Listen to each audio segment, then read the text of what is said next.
Welcome back, everybody. Sarcasm Speaks. Jared and Bob here.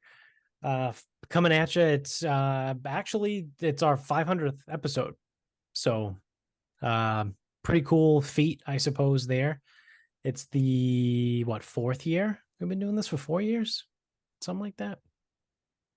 Something like that. Yeah.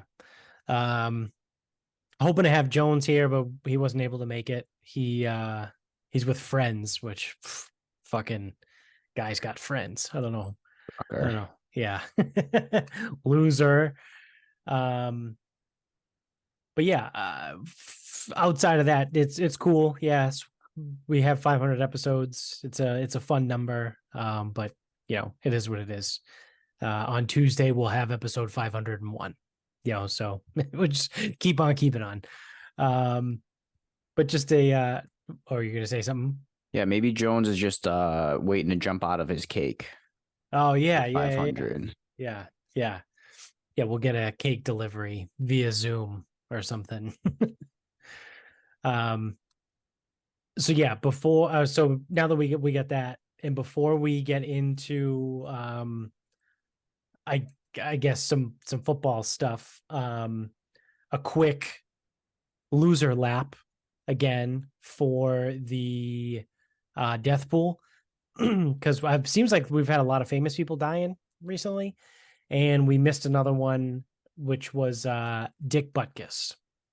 So Hall of Fame Bears player. He was a linebacker, right? Yeah. And Ditka was the tight end. Yep. Okay. I sometimes get them confused. But Hall of Fame linebacker for the Chicago Bears, Dick Butkus, also a Hall of Fame name. When it comes to actually just people's names in general. He died this week, a couple days ago, and swing and a miss on that one too. So, again, I figured I was kind of hoping if Joan was going to be here, we'd dive a little bit deeper into the whole football stuff, but I mean, we'll see. We don't have to do a whole fucking spiel for the third week in a row on a Sunday night about the game sucking, because the games this week actually were entertaining. Nope, no, they weren't. As a whole. They can't be. So the Patriots fucking blow. Which I mean, I think I'm going to get to that in a second. But like overall, as a slate, which isn't this fucking hilarious? This weekend coming in, what's the number one thing we heard from everyone? Slate sucks. What an awful slate this week. That's not this week. That's every week. Well, yeah.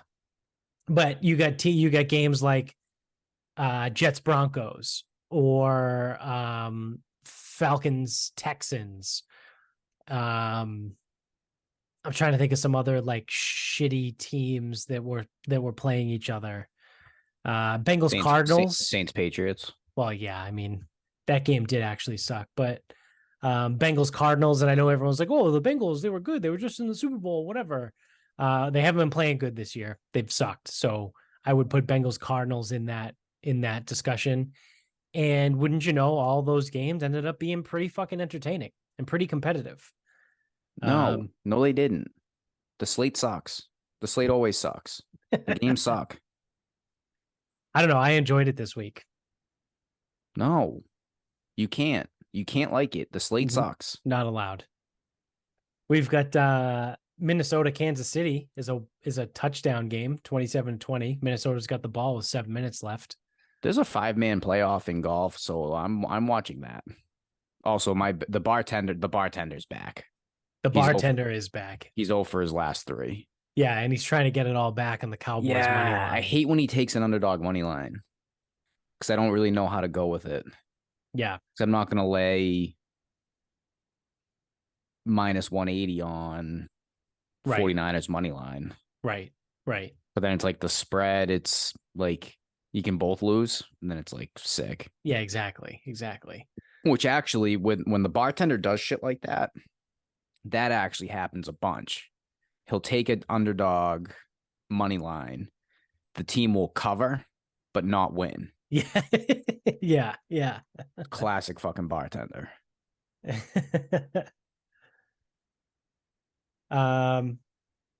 All right, yeah. So I'm just watching this Minnesota game here on Red Zone. But so speaking of football, Patriots fucking suck.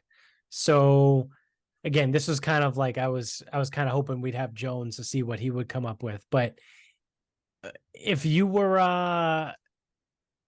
Bob Kraft, what are you doing? What are you doing with the Pats right now?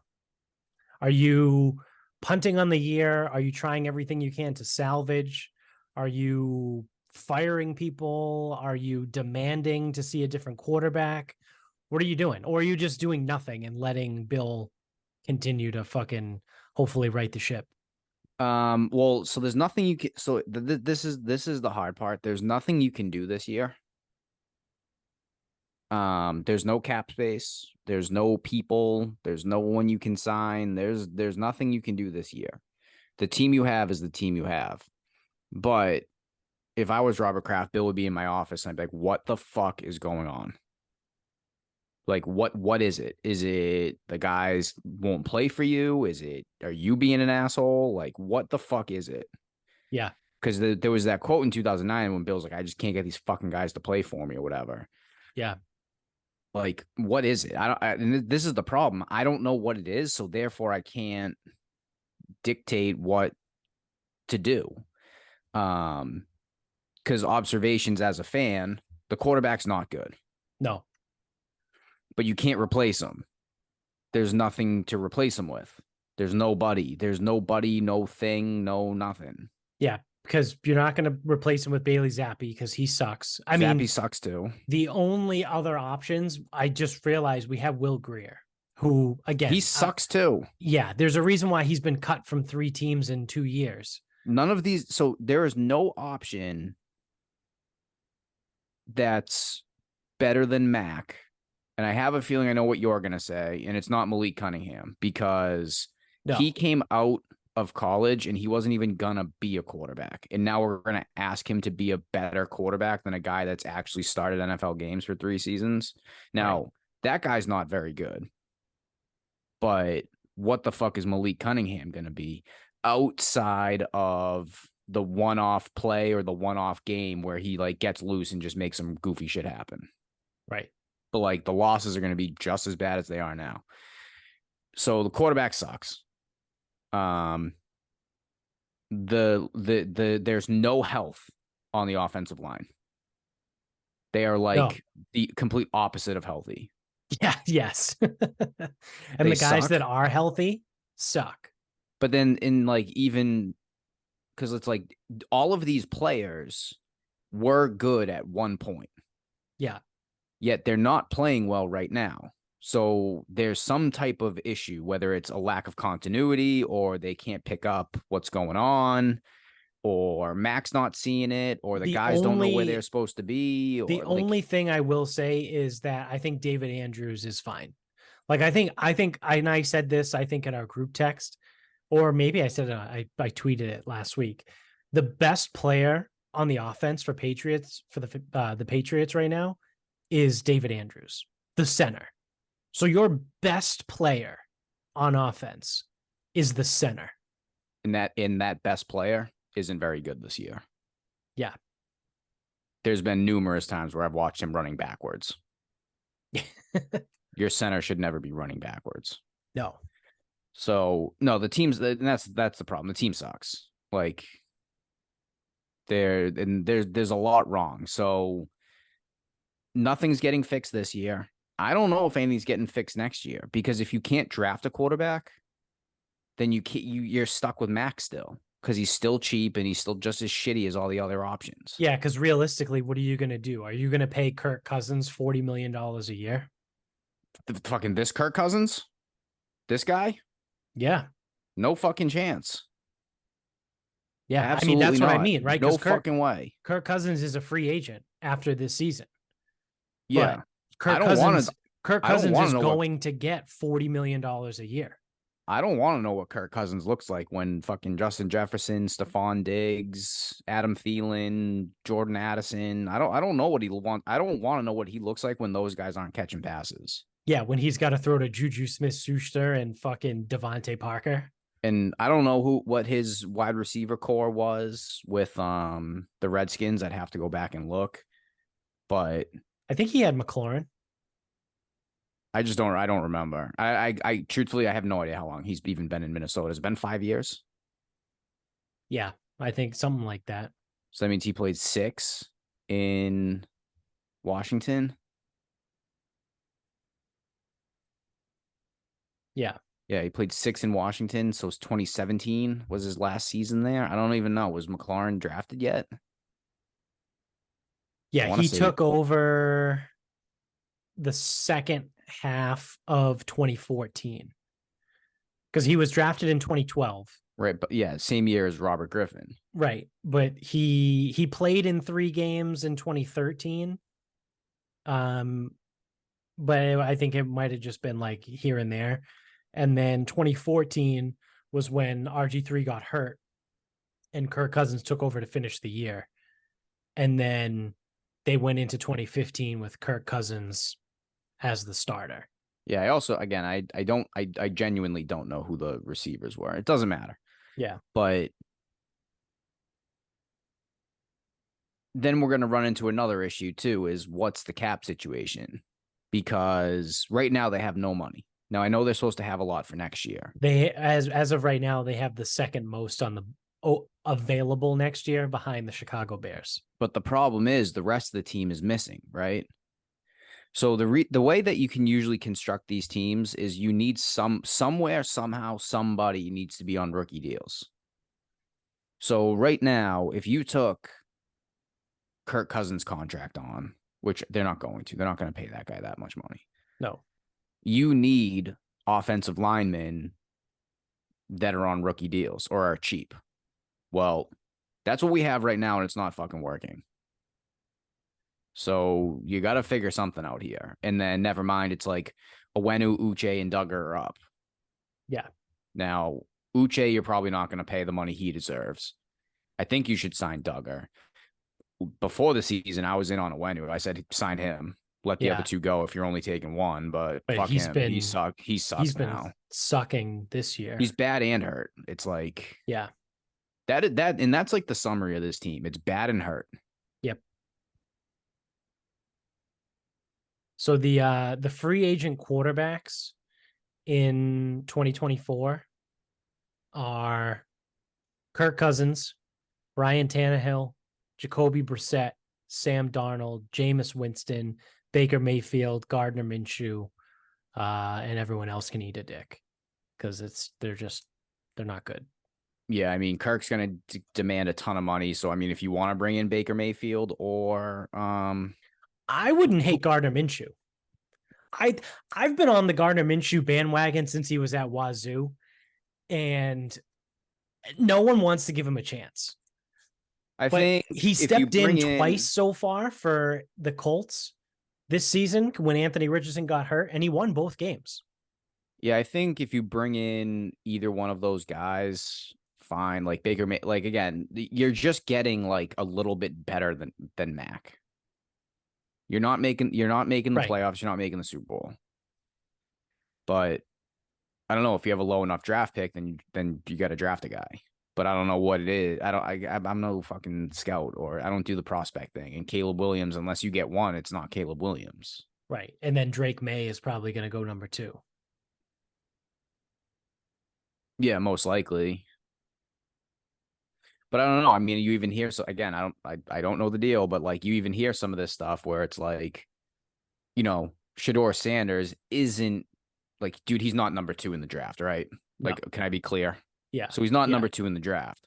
But if you're looking at like a reason to like Shedeur Sanders, he's out there running for his fucking life, and he needs to make plays quick, and he needs to like process things faster. And like the stuff that you don't really like learn or teach or like really think of, like you look at his stat line, and actually he puts up numbers, so whatever. But the way he does it is almost like gonna translate a little bit more to his rookie year than like Caleb Williams. Caleb Williams' line is very good.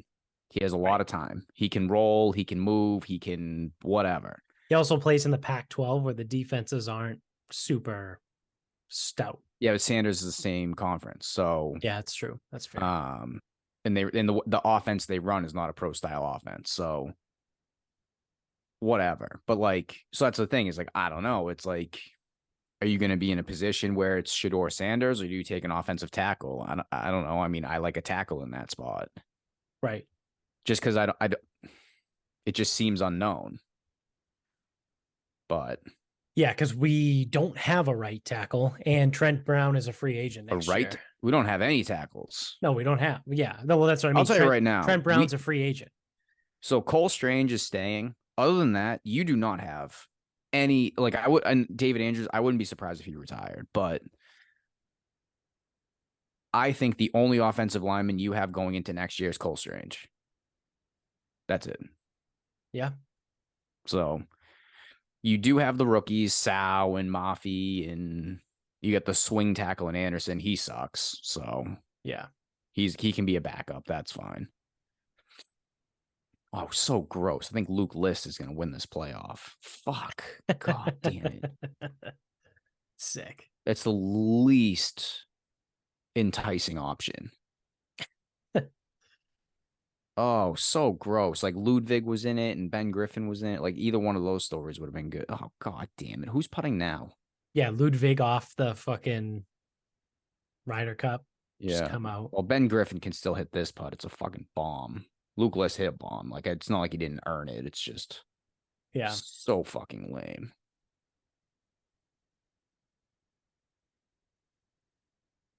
Anywho. Yeah, I mean, that's like the problem that the Patriots have right now is they don't have any talent. Everyone's hurt. I I don't would know say what. they don't have any talent on the offense. Yeah, Their offense the is defense is absolutely fine, trash. Their defense is fine. Like when everyone is healthy on the defense, I would say their defense is very good. but it's also it's like little stuff too. It's like the special teams are a mess, Yeah. Still, and again, Cam McCord is still here. right. It's like I'd be firing him. I like if I was Robert Kraft, he's out. Cam McCord's Yeah. out. Fuck Yeah. that. Yeah. I mean, Joe Judge is still in the Yeah, but building. what the Just, hell is so? What the hell is he doing? yeah.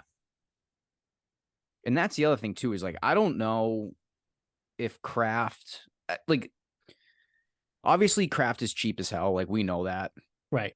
And if you are a Patriots fan and you don't know that, you just trust me on this one. He is fucking cheap as hell. Yeah. Um. So there were some rumblings that it was his bright idea to have Patricia and Judge be the fucking like co-offensive coordinators last year because they weren't making a real money because their other teams were paying them still. Right. And it's like knowing that the guy is cheap as hell, that makes sense to me. But this year you bring in the other guy, like the team still sucks. So it's like, dude, I don't know. I like if I'm Kraft, I don't know what again. This thank God I don't own a fucking NFL team. Well, it'd be fine because they Yeah. just like print money. But like if I had to make like if like thank God I don't have to like sit there and make fans happy. I wouldn't know what to fucking do right now. Yeah. Yeah. Cause it's not good. It's very And there's not good. nothing you can do this year. There's No. nothing you can do. Nope. Nope. So that's what I mean. Like, do you just have to punt on this year? You have to. You don't have a. That's the thing. You don't have a choice. Now, I would say let's get in there and make a like a fucking quasi competitive fucking product. Because like what's been happening is pathetic. Now I don't know how you fix that. So. Because the other thing too is you're not going to fire Bill midseason. No. Bill Belichick is not going to be a coach that gets fired in the middle of the season. Now, if they finish this year 6-11, I think he's gone. Well, the other problem too done. is so because he's GM and coach, I think the coach is fine. The GM is not fucking working. Right. But you're not going to get him to only no, be a you coach. can't get him to only be a coach. So you need both or you need him not at all. You also probably don't want him as just a coach too, because then if someone else is picking the players and that player isn't panning out, he goes, see? Yeah. If it was my guy, it'd be different. Right. Like that seems like how he is. Yeah.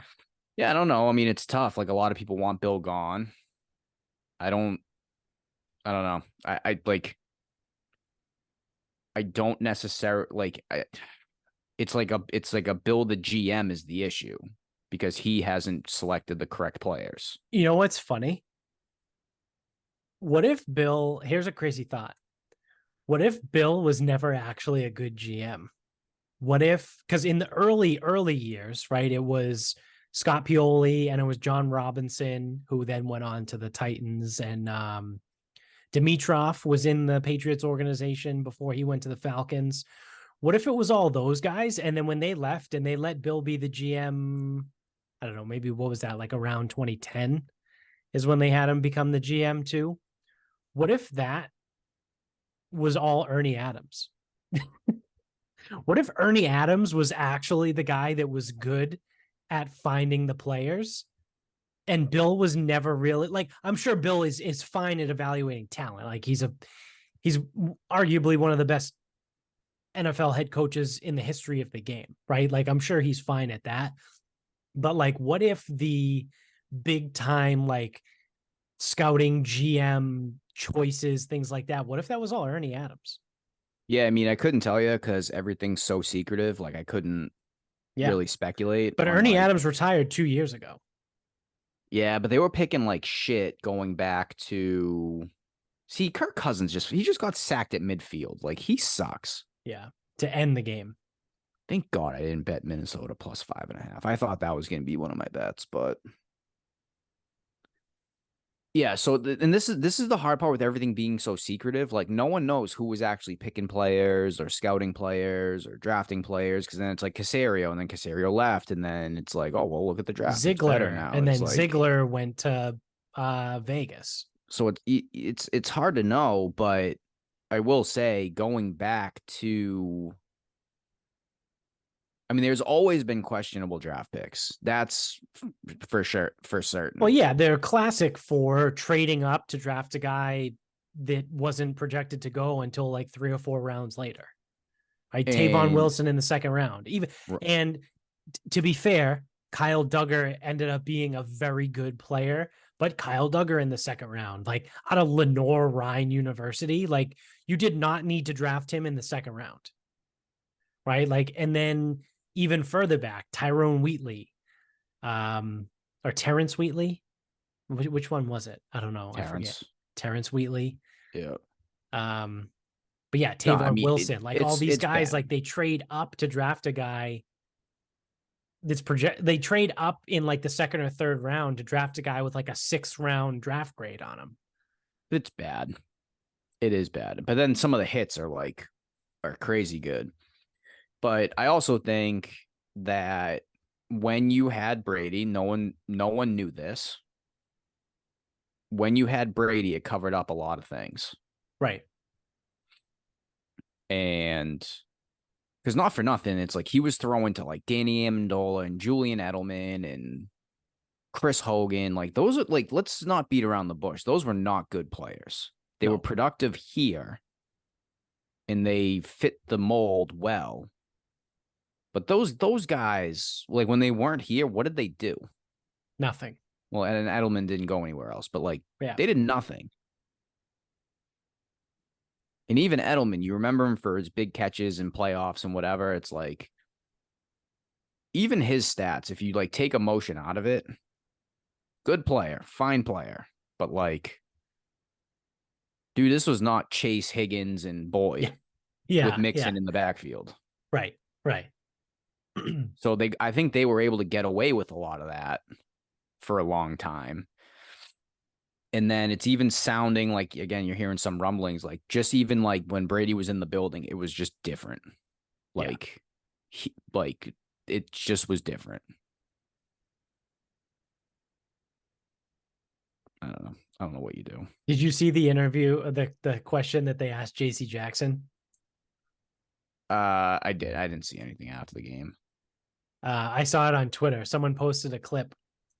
They interviewed JC Jackson after the game and they were like, so you were here in 18 and 19 and you were with Tom and, obviously you guys, you did well then or whatever. And, is it the same? Does it still feel the same to you that it did back then? Or does it feel different? And he was like, nah, man, like, I don't know. Like Tom's a different cat, but like, that's a weird question. He said, he was like, that's a weird question. And then he stopped himself and he goes, but yeah, it feels mostly the same. He's like, yeah, it's basically the same. No, I'm actually with him. Like, how do you answer that? Because if you say no, it's not the same, then they're like, oh well, why is it different? It's like, dude, the fucking like the unicorn was here. Right. He Right. ain't here anymore. And never mind, he was fucking old. So it's like he came from a different time where things were like, dude, these guys are not like that anymore. Right. I mean, at that time, Tom Brady was 42 years old and JC Jackson was 22. Do you think Right? Pat Mahomes like walks into the Tom, locker room and goes like, I need you guys doing fucking this, that, and like, you know, bitching at people? Like, no. Pat Mahomes is not that like, dude, they're like, he's just not that guy. Like, it's not his personality. Like, he's a good quarterback because he sees the field well. He has a good arm. He gets out of the pocket. He makes plays happen. Right. Brady ran a fucking system. Brady, Manning, Roethlisberger, Rivers, Breeze, like all those guys, they ran like a fucking system. Pat Mahomes is just a better athlete and a better, I'm just going to call it playmaker. Right. Because I don't know if he's a better passer. He probably is, but yeah, whatever. Like, he's a better playmaker than anybody else, and he's in the right coaching staff that allows him to do what he needs to do. Right. Like, if Pat Mahomes was in Arizona right now, it'd be a fucking mess. Yeah. Because there's no structure, even though Arizona's playing really well. Like, maybe that fucking weirdo coach knows what the fuck if Pat Mahomes was in Vegas right now, it'd be a fucking mess. Yeah. Yep. Or LA Chargers. That would be a disaster. Oh, like yeah. If he was, if he went to the team Chargers, can have no success with Justin Herbert. It's amazing. Yeah. Yeah. So Justin Herbert, who has all the physical gifts that you want in a quarterback. Yeah, but think about it. Does any of those guys strike you as like the type of like intense competitor that Tom Brady was? No. Even Peyton Manning. Like, Peyton Manning was kind of a fucking squid, but like same type of mold. Yeah. That athlete's gone. Yeah. Like that. Yeah. They're not the same today. No, right? It's not going to be the same. So like JC Jackson answering that question, I actually thought it was like probably fine because he caught himself. Yeah. But like, there's no way he can answer that question, because if you say it's the same, then it's like you're lying. And if you say it's different, then it's like, oh, wow, look, it's different. It's like, yeah, no shit. Yeah. It has to be different. Yeah. Yeah. They don't make them like they used to, right? Like, that's like dude, athletes are just different. They're just a 25-year-old today is going to do things a lot differently than a 38-year-old would today. Never mind like a 38-year-old 10 years ago, which would now be 48, right? Like, some of these guys are getting up there. Well, even like when they said with Aaron Rodgers, like Peyton Manning's approaching 50. Like with Aaron Rodgers, like going into training camp, whatever, he didn't want any motion before the snap.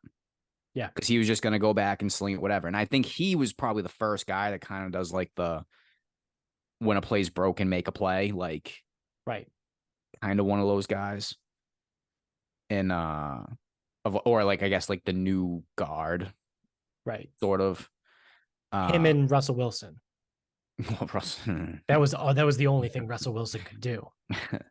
I was gonna say him and like Stafford, but Stafford's also got some kidney in him. But anyway, yeah.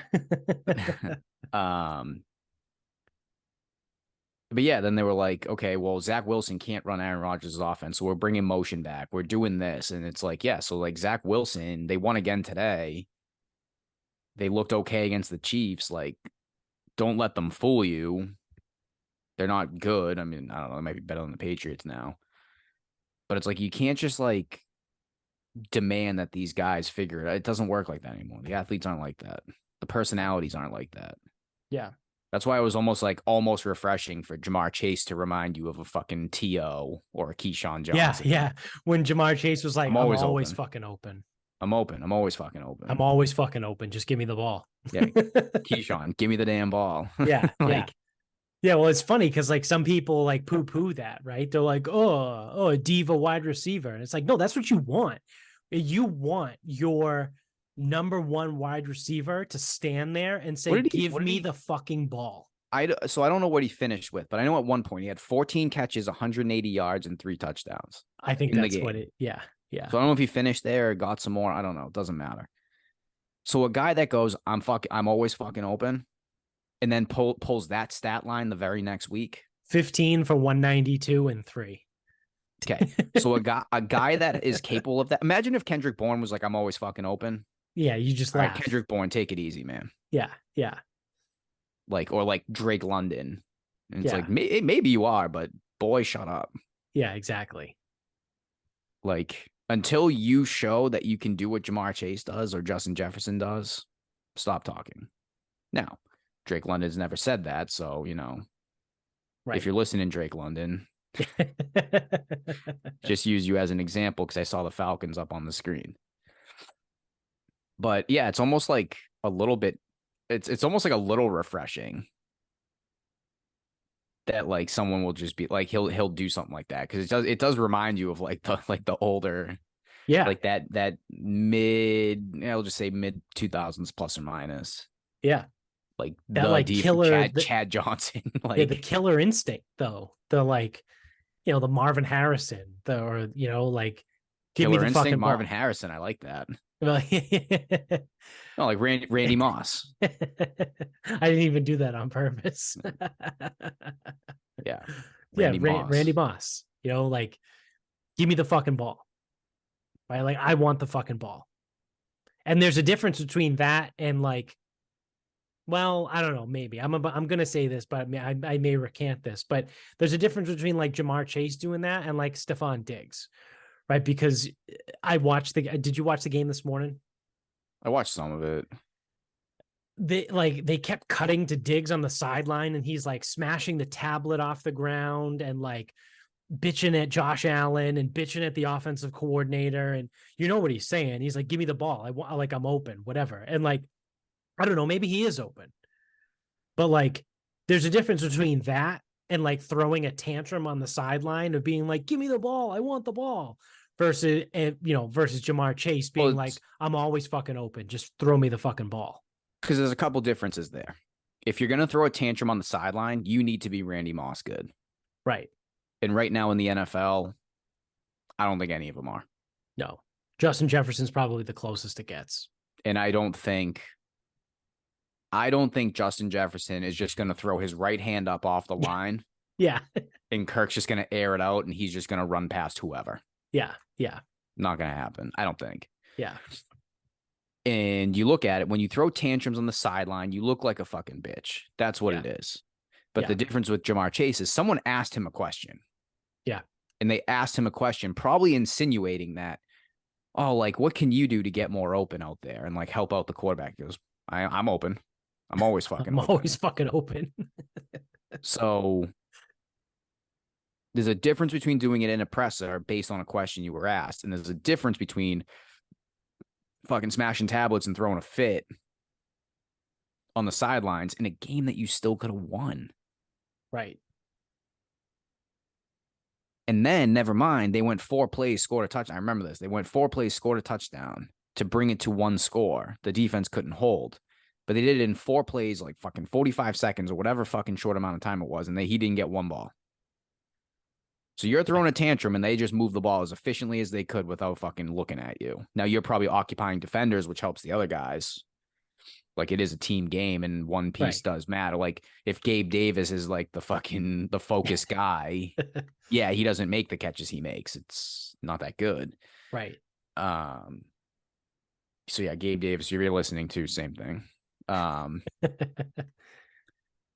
Yeah, so Diggs had 8 for 121 and a touchdown. And he was throwing a fit out there. Yeah. What are you doing? Yeah. Last week he had 6 for 120 and 3 touchdowns. Yeah, so that's what I mean. Is like, why is he throwing a fit? Like, what actually maybe he's throwing the fit. Like, what more do you guys want from me? Yeah. Yeah. I don't know. But this is actually a wild stat line to open the season. So starting in week 1, 10 catches, 102 yards, and a touchdown.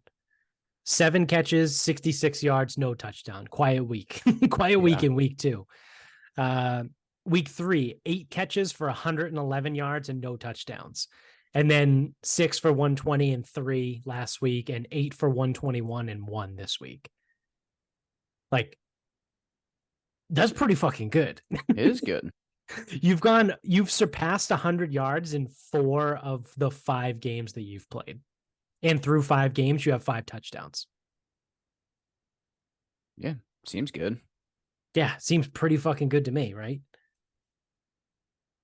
Although he's unhappy too, because it's like, I don't know, he wants to be there, doesn't want to be there, wants to get paid, wants to leave. Who the fuck knows? I can't follow with it. Yeah, he seems like a bit much. He was like, that's why Minnesota got rid of him. Well, so I was gonna say, like, I'm not gonna like. There was a reason why Minnesota did get rid of him when they were still in like a competitive spot, and they got super fucking lucky.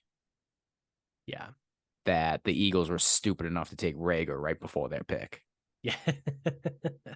What fucking idiots. Yeah.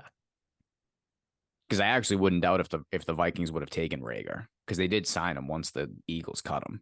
Right. That would have looked poorly. Yeah, that would have been pretty bad. So I don't know, what can you do, right?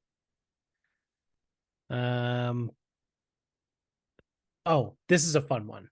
So I don't know if you've seen this stuff on social media, but I saw a post on Instagram the other day that everyone is big dick swinging that Joe Biden came out and forgave student loans. So let me see if I can figure out. Okay, so I guess to back up, in September, he forgave $39 billion in student debt for over 800,000 borrowers. And then, like, this past week, he forgave $9 billion for 125,000 people. So everyone is going like, oh my God, look, he's awesome. He's gave a couple press conferences already being like, oh, I've canceled student loans. I've done this, I've done that, all that. So because we're not a fact-based show, but because we are objective, mostly, sometimes we're not objective at all. Who am I kidding? But when it comes to politicians, we're very anti all politicians. Let's take a deeper dive into what actually is going on with all of this student loan forgiveness, because you might remember that he tried to do the whole $20,000, $10,000 to $20,000 per borrower, last year or 2 years ago, whenever that was, for $4 trillion or something, whatever the total would have been, that got shot down by the Supreme Court. But he's still harping on it, like, oh, I've done all this, I've done all that. All right, so let's go back to what happened in September. Or I'm sorry, I think it was July. It wasn't September. So in July, so let me just reading through it really quickly. There were $39 billion in student loans that were canceled for over 800,000 people. All right, so the question is, who got this? Well, all those people that got their student loans forgiven in July were people that had made qualifying payments for consecutive every month for either 20 or 25 years. Does that sound familiar? Did we talk about this? No, but you're onto something. I thought. Wait. So here's the deal. I thought there was. Wait, was that one of the proposals? No, that was the new that was the new income-based repayment plan. So So here we go. So they did the math for me. So people that have been paying for either 20 or 25 years they began making their payments in 1998 or 2003. So somewhere in between that time, if people are still making those payments, then the Biden administration was like, you're good. You don't have to make them anymore. Is that the program you signed up for? Yes. I would say, because I'm but trying to there are figure out. multiple income-based repayment plans Yeah. that offer, once you pay consecutively every month for 20 years, your loans are forgiven. So what happened was people that started repaying their loans in 1998 and have made consecutive payments every month for 25 years never signed up for income-based repayment plans. So for 25 years, they've just been making their payment. And now the Biden administration is like, oh, you're good. Your loans are forgiven. And everyone's like, oh my God, what a benevolent guy. What he's doing so great. He's doing amazing. He canceled all these student loans for people. No. It's the same thing that would have happened. Now, I can't say this with 100% certainty, but I think that income-based repayment plans didn't exist in 1998. I would imagine that was probably correct. Yeah, and I could be wrong, right? Like I'm acknowledging I could be wrong. And if they did exist, they probably looked a lot different than they I'm do now. guessing back then, when you took a loan out, you were just generally expected to pay it back on the schedule that Right. you were assigned. Right. So in 1998, and this is when people start repaying their loans, which means they probably took the loans out in 1994. Yeah. Right. Roughly. So they've been repaying their loans every month, not missing a payment since 1998. Whatever they had left was forgiven. That's literally the income-based repayment plan. That's why I was sitting here. I go, wait a minute. This sounds like familiar. Like, So all they did what are you was describing? retroactively apply. Enroll these people in. Yeah. Yes. So they did not do anyone. I mean, maybe I guess you could look at it. They did someone a solid, right? Like if they didn't know the plan existed, because someone that graduated college in 1998, if you're 23, 25 years ago, you're like 50, right? You're 52, 51. So like maybe someone that's 51 doesn't know about the income-based repayment plan. So fine. Maybe you're doing some people a solid, right? But like, you're not like, you can't be out here touting like, oh, look what we did. We forgave $39 billion in student loans. Well, yeah, kind of. But if the plans that exist today existed back then, they would have been forgiven anyway. Well, the funny thing about this too is there's obviously a reason why it's 20 or 25. And it's because the government definitely made out on that deal. Oh, yeah. Yeah. Because that's the other part too. It's like, see, look, like your loyalty's been rewarded. It's like, yeah, you're right. My loyalty's been rewarded. No, you made out on that deal. Let alone, like, I have no idea what interest rates were in the 90s, but I don't think they were very good. I think they were high. Like interest rates in the 90s might have been like 7, 8, 9%.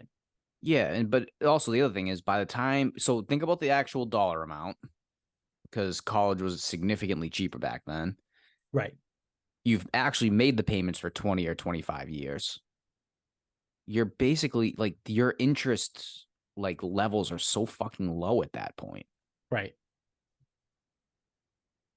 Yeah. So that was July.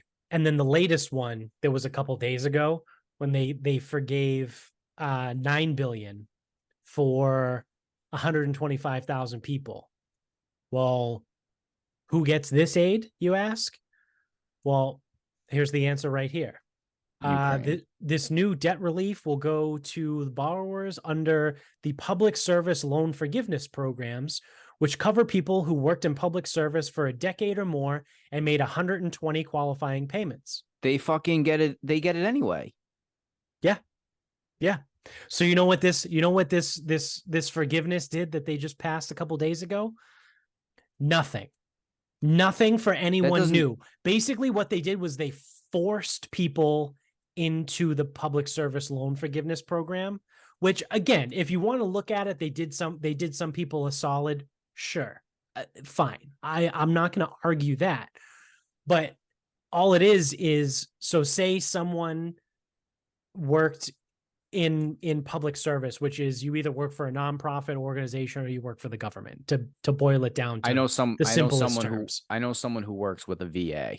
Yeah. Yeah. So a nonprofit or the government, which does count if you're a teacher, right? Teachers do fall under public service.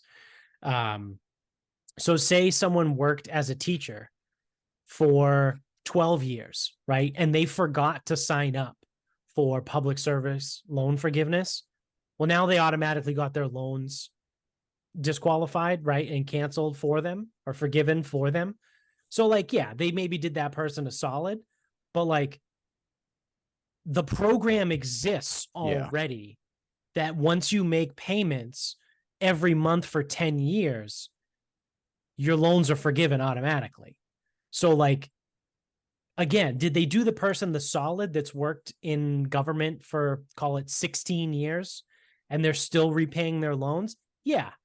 But like the government got an extra 6 years out of them of interest payments.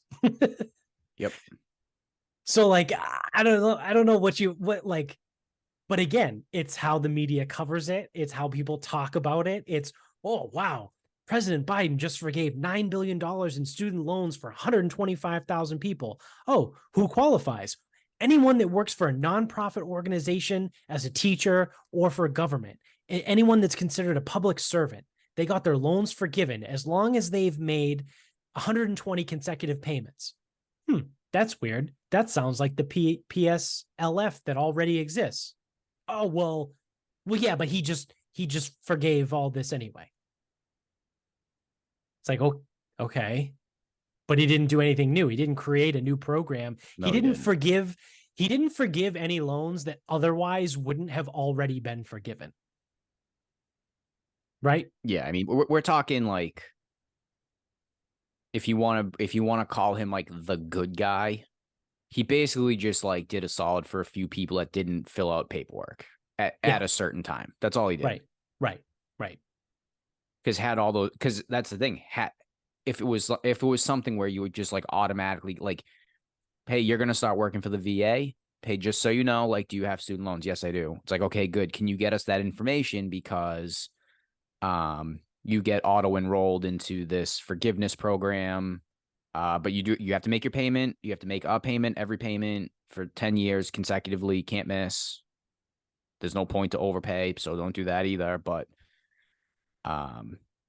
so yeah, if it was like an auto enroll thing, then this would be a giant nothing burger. Right. Which I bet you now it's automatic. Or it's more automatic. Like if you're, I think you still have to enroll yourself. Yeah, but I bet you have to recertify every year. I bet you HR at some of these places probably streamlines a lot of that stuff. And I'm talking because like we're talking government. They're not government jobs, but like federal positions, like the mailmen. Right. Although mailmen shouldn't have a ton of student loans, you wouldn't think. Yeah, if you went to college for 4 or 6 years and you're a letter carrier. Well, I mean, hey, I think it's more, it exists, but I think it's more like one of those things like you went to school and then you were offered a position with the post office, so you took it. Right. And it's like, oh yeah, I guess that journalism degree doesn't really matter anymore, does it? My philosophy degree. Yeah. It's like I was gonna try to write, but it just seems easier to sit in this post office and just be pissed off all the time. Yeah. Yep. And tell people that their mail got stolen. It does get stolen. Can't put it in the mailboxes, get stolen. Yeah, yeah, right out of the mailbox. Yep. The thieves have the key.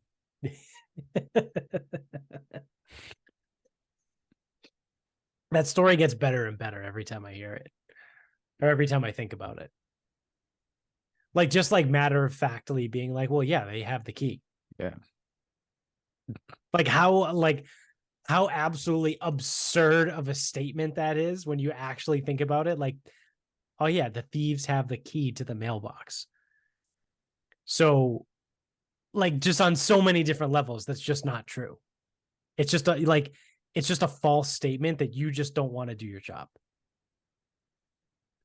Turns out though, she might have been the only person that was right in the situation because no one's gotten two save the dates. That's true. It's true. But yeah, so yippee for fucking Biden and forgiving all the student loans that would have been forgiven already anyway. Yeah. So that's how he comes out on top. Yeah, always coming out on top. What a good guy. What a great guy, actually. Can't believe he single-handedly is personally forgiving all those loans. Yeah. Well, I mean, there's a reason why he got more votes than any president in the history of the country. Clearly, it's because he's a great guy and people love him. Awesome guy. Because he does good things. And Yep. he knows exactly where he is at all times, too. Awesome guy. Yeah. Can't even think of a better guy. Has the use of all his faculties. Yeah, he can't think of a better guy either.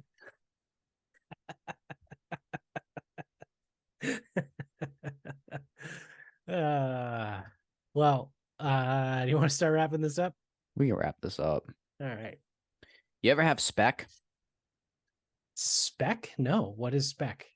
Speck is an Italian cold cut. Obviously, it's significantly less common than your other ones.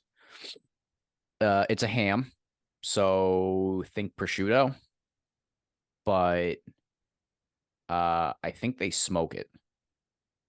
Oh, So like if you took prosciutto, I don't know if it's exactly the same. It might be like a different like curing profile.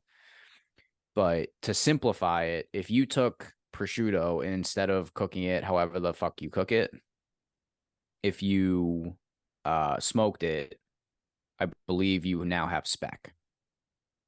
That could be an oversimplification, but it gets the point across.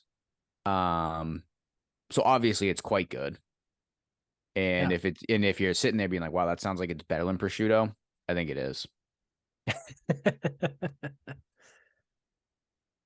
Huh. So if you can find it, I found it at Market Basket.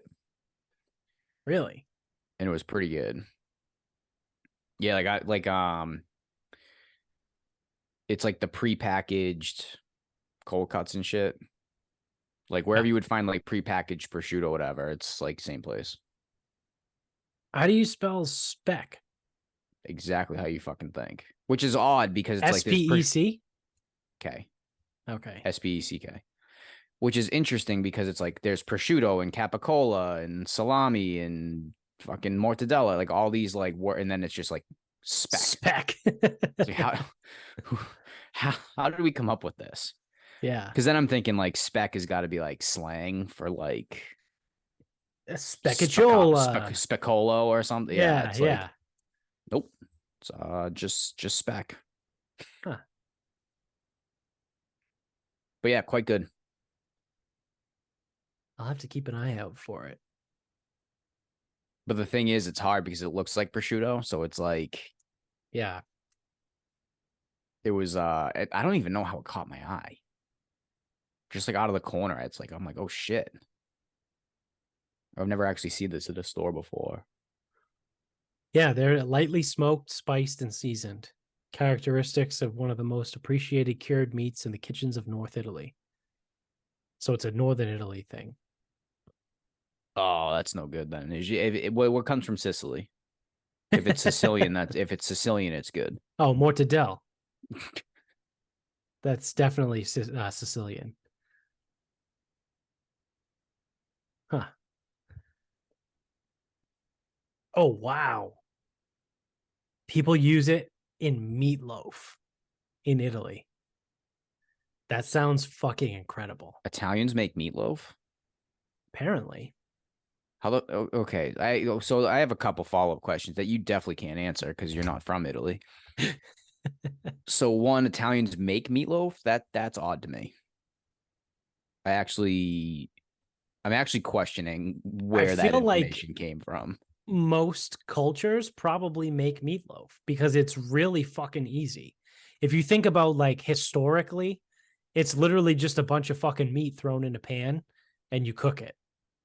And it's a loaf. It makes a loaf of meat. You know, like it's got to be one of the oldest fucking recipes around. Seems odd. And then my second question is, how does the speck actually get incorporated? Like, do you Soaked in milk and chopped. wait? I They got make the whole meatloaf, or they just include it? no, they include it. Okay.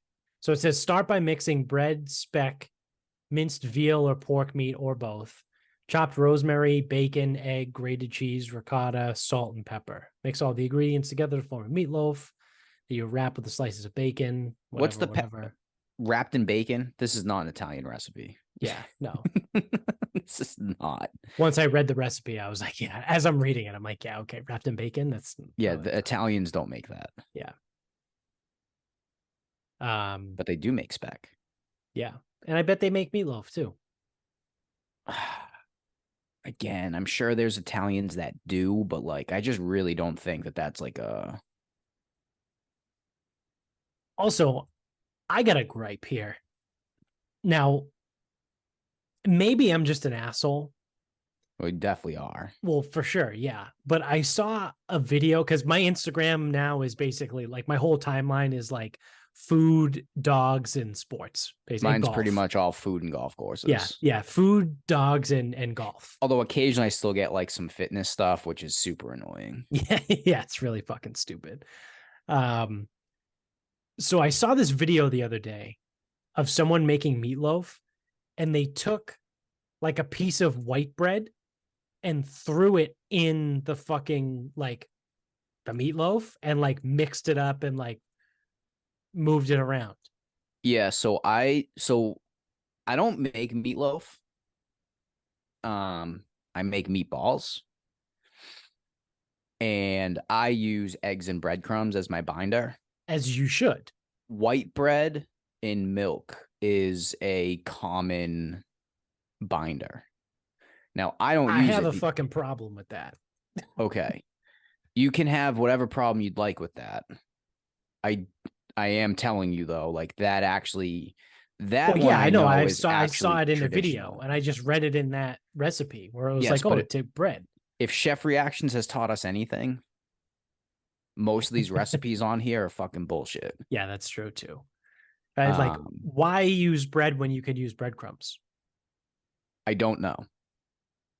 So I don't know the benefits, but obviously because I won't tolerate such things, I'm not doing the milk and white bread. Plus, never mind. It's like, oh, let's soak some bread in milk. I'm like, this is fucking Yeah, disgusting.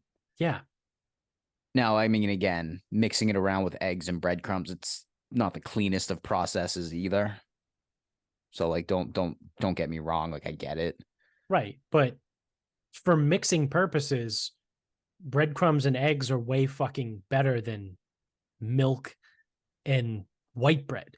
Like a slice of white bread, you have to like break it up and move. Like breadcrumbs are literally just as what they sound like. They're breadcrumbs. You just sprinkle some on, you mix it in, and you're good to go. Some people feel as though that makes it dry. Now, Some again, people are assholes and don't know I how to don't cook. I don't make meatloaf. It's just I just don't. Yeah. Sure, it's fine. Just I not enjoy a something. good meatloaf every now and then. Yeah, see, I just don't want to make it. I'd rather make meatballs. Yeah. So that's kind of where I would go, but because effectively they're the same thing. I have a really good gravy recipe. So a lot of times when I want the gravy, the meatloaf is the vessel to get the gravy. Your gravy transport Yeah. mechanism. Yeah. Um, Yeah, I mean, I guess like a dry meatloaf sucks, but I don't know. I don't make meatloaf, so Yeah, but like cook it good. Like it's not that hard to cook a I meatloaf. wouldn't think so.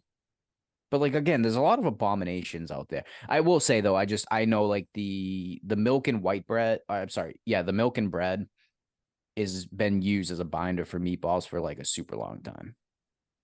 Yeah, I just don't like it. I think it's You don't fucking have dumb. to. Yeah, You don't have to. I'm not trying because it. I don't. I'm not trying it because again, milk, but Yeah. um Yeah, I and just eggs and breadcrumbs work just fine. yeah. I don't know. Take it up Yeah. with someone who knows. Yeah. I don't If there's any chefs listening, know. let us know the pros and cons for binders. uh Ooh, all right. also, I think I have a guanciale Ooh. source. Ooh. I think my Italian spot's got it, but I'm gonna have to order it from the case. So I'm gonna have to get like a quarter of a pound, a half a pound, something like that.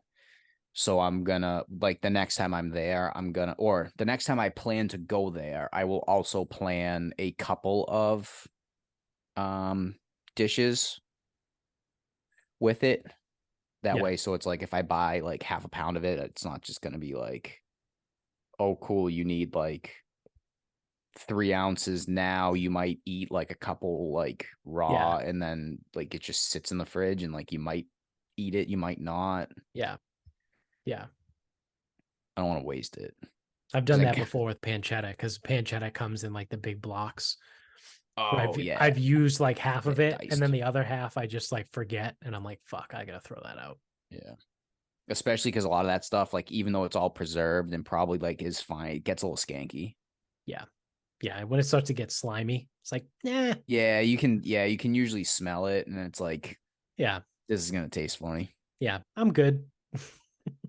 Yeah, I'll even though just throw it again, even away. though it's loaded with fucking God knows what. Yeah. Yeah. All right. So my final thought is going back to the well on a previous final thought was I was talking about how Apple TV Plus is fucking great and their shows are awesome. Another fucking banger. So obviously Amy and I are continuing to just fucking watch TV and hang out and do a lot of nothing. Um, and we tried this show called Hijacked on Apple TV Plus.